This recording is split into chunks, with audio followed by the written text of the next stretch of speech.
Chauncey Street, I don't think is there anymore, but I'll find out. In fact, the last time I went there, I recognized the fact that most of the streets were gone, you know? I actually haven't set foot on Chauncey Street in over 40 years. I looked for some of the old spots about 15 years ago when I was passing through, but no dice, they were gone. I wanted to see it again, so Mike borrowed a car.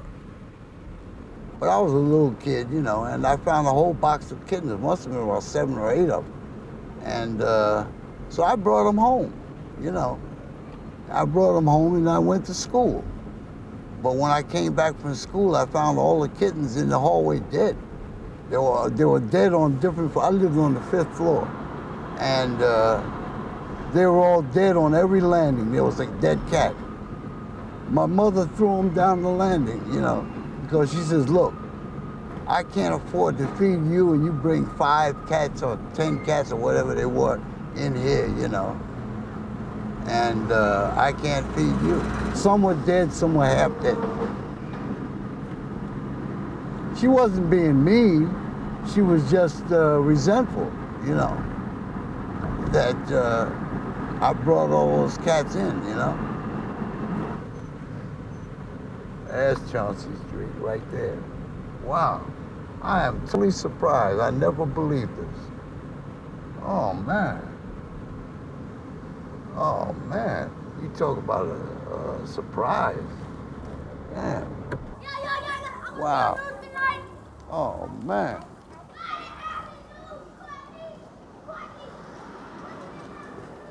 That used to be that apartment there on the left. Now, I used to live here years ago. This is before you were born. Hello. Hello. Get your fat titty self out of here. My name is Victor. I was the news. And this is my buddy Raphael Titties, you see. Shut up. This is my best friend. Why you gonna smoke a cigarette on TV? Because at 62 years old, you can do whatever you want to do. 62. The man. He the man. 62 he the man. years Who the man? old. Who the man? Say who the man? He's 62 years old. See, Italians used to live here. I used to live there too. I live right here. I live right here. Right there. Hey, look over here. Oh, boy. Hey, y'all got no. Never thought I'd come back here. I thought this was gone.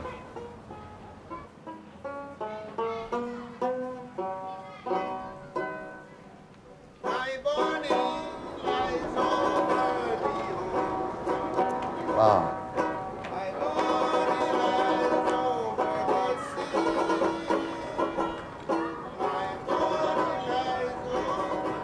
What is he? He's a cameraman. Michael. Yeah. Because our mother wanted to know. Oh, your mother wanted to know. Well, tell your mother it's Channel 5. At what time? There's no time. This is a film. He's making a film. It's not a TV show like the, what do you call it, the Muppets or whatever that is. You know, excuse me. Michael, his name is Michael. My name is Nathan. I used to live right there. Nathan? And yeah, I used to live in that first building. You know right Mercedes? there. No. You know, your name is what? Nathan. Nathan? Yeah. You should I give used us to some live in money. that. I used to live in that first building. Give us $1 each. No, I ain't gonna give you no dollar. You blackmailing me? Okay, yeah, I'll give you a quarter. You each get an ice cream. I'll go give my friends the 50 cents. No, his cousin. No, that's a penny. Let me No, see you that get quarter? an icy. No, you I get can an see that icy. quarter right there. Yeah.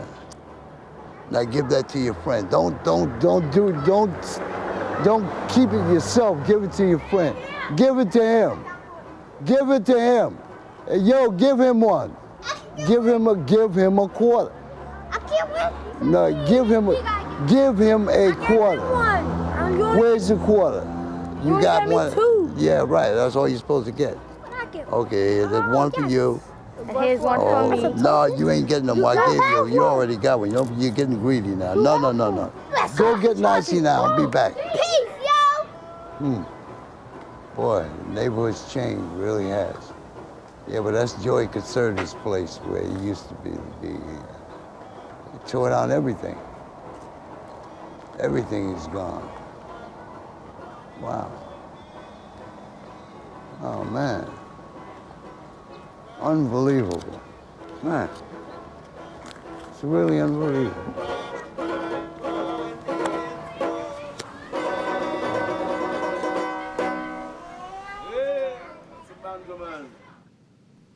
Wow, man, you want one of these ices? No, I'm cool. If you want to get it. They don't take it down because it's they reimagine it because A deer.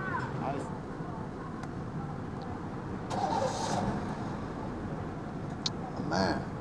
It gets harder and harder to go back to the sunshine after getting away from it for a little while. Harder and harder. It's like coming back to a world you really don't like. The Shizine Hotel. The Shizine.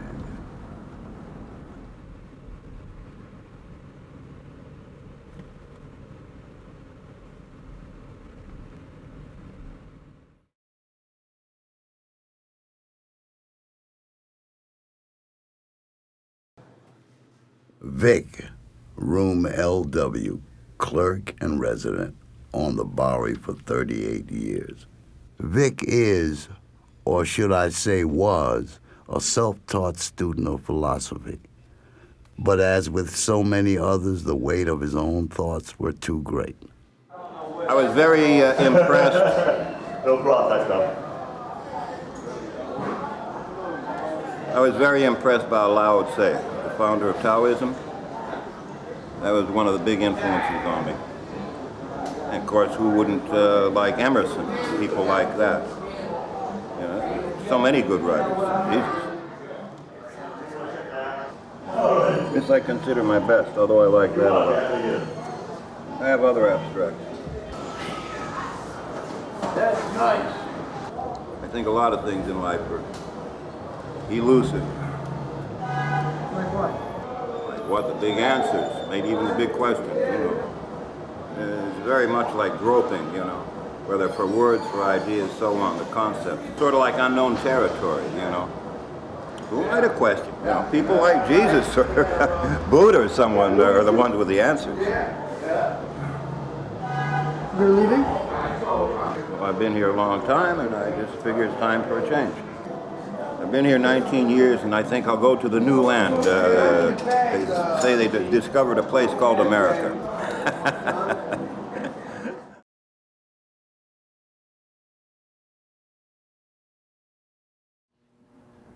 There was only me, my brother, and my mother. I don't know who my father was. I mean, I know his name, or rather his alleged name, but that's it. I never see him, never heard him, you know what I mean?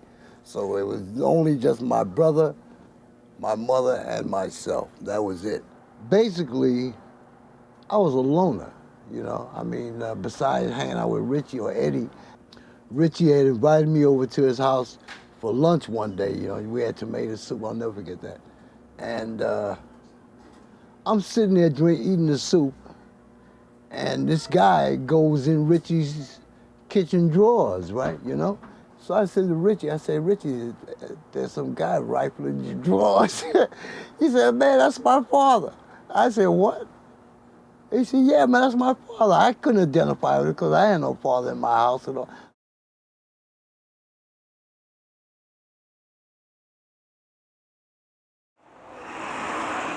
As you may or may not know, one of my tenants split last week after dropping a rubber check on the owner, Al Williams. He went back to South Carolina. But that's par for the course around here. What do you expect, you know? Even the Waldorf Astoria gets beat. But tomorrow I'll bag them up, and that's the end of that. Let me give you this little short poem. The breeze may kiss the summer skies. The birds may kiss the breeze on high. Your ruby lips may touch a glass, and you, my friend, can kiss my ass. Right now, Lee Al Porter should be cleaning out Al's room, 14L.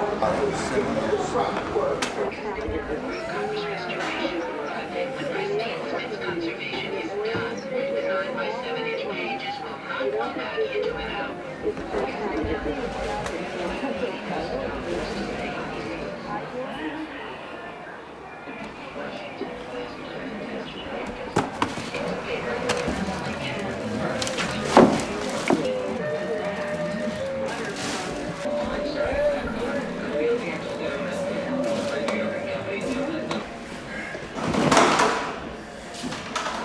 catch this one.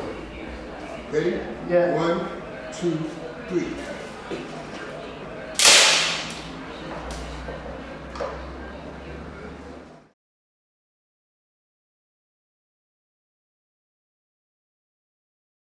When I got into my teens, forget about it. Became a string bean, and became psychologically introverted, became psychologically discombobulated, forget about it.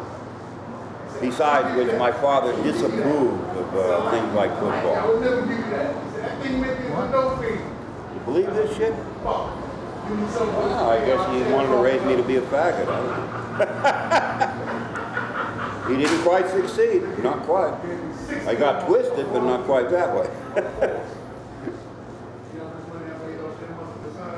Like I said, you know, he's a neurotic son of a bitch. A genius, but a neurotic son of a bitch, and I have a lot of resentment.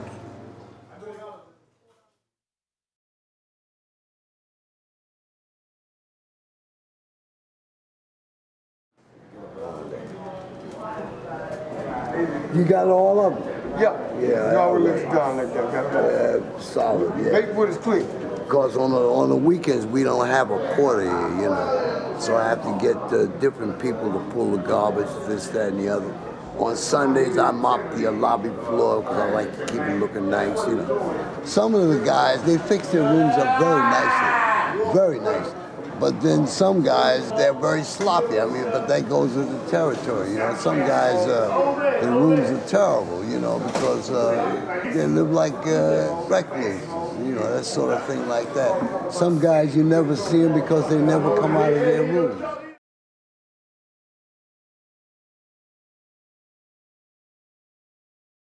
The lobby used to have chairs here for 25 people. But we got rid of the chairs years ago. But guys keep bringing chairs in nevertheless. We don't have a television in the lobby. That went too, you know, because there were always disputes about who's going to watch what on the television.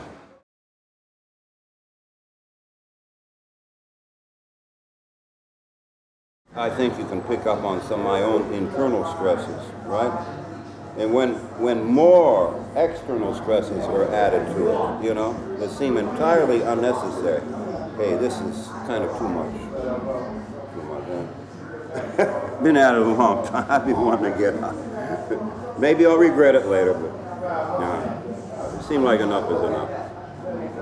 If I have to be thrifty or something, frugal, economic, you know, not that happy. Once I settle down, maybe I'll get back to playing the horses the right way. But, I don't know. It seems like my negative thinking has sabotaged me in that. Obviously, I wish things would be better for everyone. I figure I've been selfish enough already, you know, without wishing for something like 10 million or $10 billion or whatever, something like that, you know. Fame. Who gives a fuck about that? I used to hunger for truth, where I practically spit. No. Money has its uses, you know, deserves respect, so on, but you can see people doing some bad stuff for money too, right? The hunger for fame, it's like the brass ring and so on. To me, it seems like a trap. But the quest for truth, to me, seems pure. Maybe one of the only pure elements in me. All the rest terribly impure.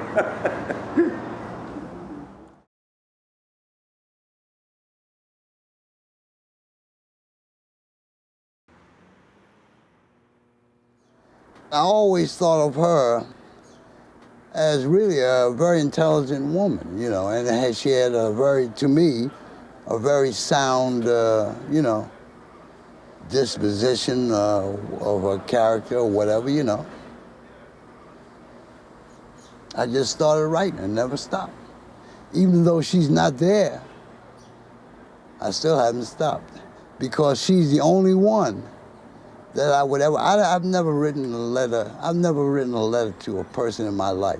I estimated that, and I took that check a long time ago, 3,000 letters. 3,000. Have you ever heard a response back? No, I didn't expect one. I didn't write to her for a personal pen pal or for her to write me back. And that never occurred to me at all. It never did. I was writing my mind to another person who, look, the fact that she called the cops on me and had me arrested, you know, told me that everything was okay. Because understand this, the letters were never personal. They were never personal. I tell her about things.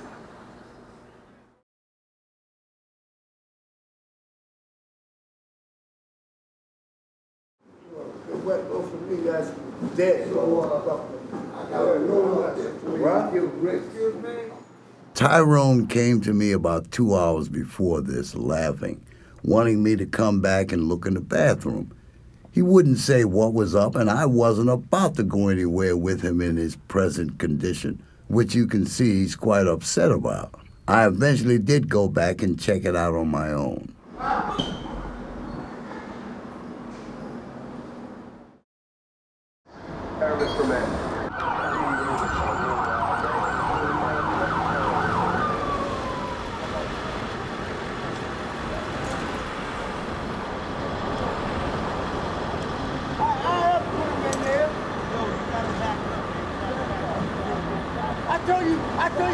I told you damn near 2 hours ago about this. I told you 2 hours ago. I'm gonna give you some slack. I told you hour and a half ago about this. I told you 2 hours ago about that. No, that's that. Fuck that. I told you 2 hours ago about that. Did I already tell you to the rescue? Yeah, I was coming to the motherfucking rescue. I was coming to the rescue. Somebody body slam him in there. But then you gonna have, but I not Yeah, be quiet. But for me, it has to be the fuck out of here.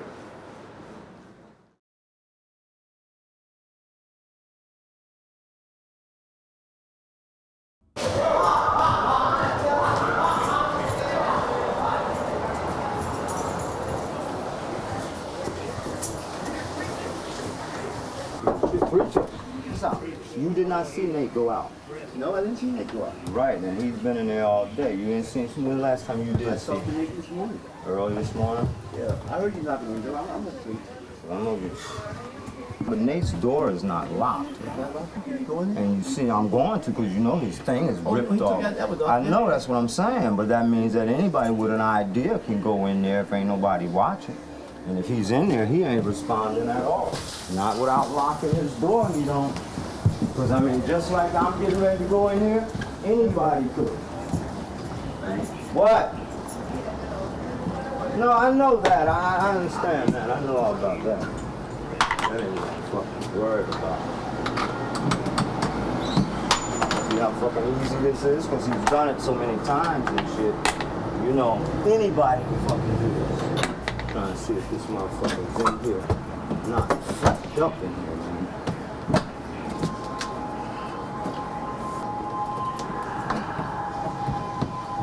Why would he not lock his door? I didn't say the wood, nigga, his lock. I said his lock. Did you hear me? Why didn't he lock his lock? Not the fucking door. The lock is not locked. What the fuck all up? Fuck. This shit is taking tougher, man, than me. Yeah, he had that off all day. I didn't say nothing about that. Stop mentioning it, man. What the fuck wrong with you? Forget it. Thanks, man. Came to draw for another one. I don't see what I'm saying? If you hear the conversation, right? We don't know what the fuck to think. You know what, Dominic? No, I'm not. He's dead in the motherfucker. I can't bring him back alive. See how easy it is, though. He don't leave this room like that. He does not leave this room like that. Nathan, you always go out and leave your door unlocked? Hello? Those doors unlocked? Listen, he's asking me. No, really. You don't know? No, I locked it. Well, you lock your lock. You're around. You never put the hasp lock on? No. Oh, okay. Motherfucker, I'm going like, wait a minute, man. And you know, I mean, somebody else can take that door up just like you can, cause I was gonna do it. But Yeah. it pissed me off so much, I just said, fuck it, we'll wait. I wasn't dead. Yeah, Yeah.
Wow.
Yeah, that little classical figure, I used to do that, but the thing is I have to logically and musically connect it to the rest, or to make a separate piece out of it.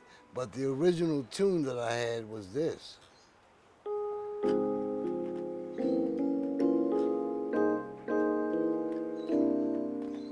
Mine, I can't sing. I had a stroke. Sing though. I can't really sing. I can't carry a tune.